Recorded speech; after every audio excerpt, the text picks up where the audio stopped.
سلامونه دوستانو، یو دوه ښایسته هلکانو یو بل سره بدکاري کړې ده. ویډیو یې هم راغلې ده.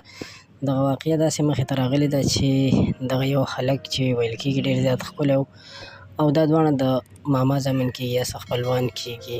نو دوی ځان ته کیمره ایښې ده او دغه ښکلی هلک یې لاندې کړی دی، ورسره یې بدکاري کړې ده.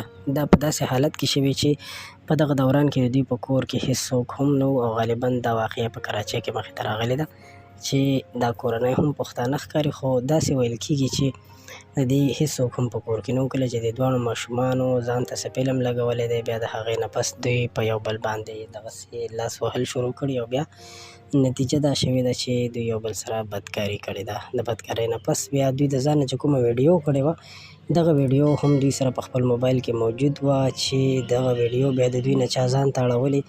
د هغې نه پس بیا معلومه شوې ده چې دوی داسې کار کړی. نو دغه ویډیو چې کله وایرل شوې، دا دواړه ماشومان، ځکه چې دا ماشومان دوی په ډېر زیات ټینشن کې وو، مسایلو کې وو، ذهن یې ډېر زیات ګډوډ و چې دا موږ څه وکړل او ولې مو داسې کار وکړو. نو دوی بیا ډېر داسې کوششونه کړي، ویل کېږي چې د ځان وژنې کوشش هم کړی دی او داسې واقعه پیښیږي بالکل چې یو انسان داسې غلطي وکړي، بیا د هغې باره کې هغه مختلف سوچونه کوي. نو بیا د هغې نه پس داسې یو قدم اوچتوي. خو الله پاک دې د دې کار نه ټول مسلمانان، ټول انسانان وساتي. دې کې لویه غلطي د مور پلار ځکه ده چې مور پلار چېرته هم داسې یو لرې ځای ته ځي، پکار ده چې دومره واړه ماشومان کور کې یوازې پرېنږدي او ځان سره یې بوځي.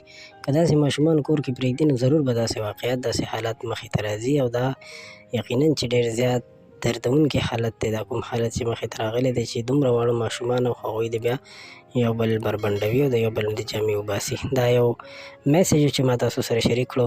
د دې میسج نه تاسو عبرت واخلئ او یو پوهه ترې حاصله کړئ چې ستاسو بچي د داسې عمل ښکار نه شي.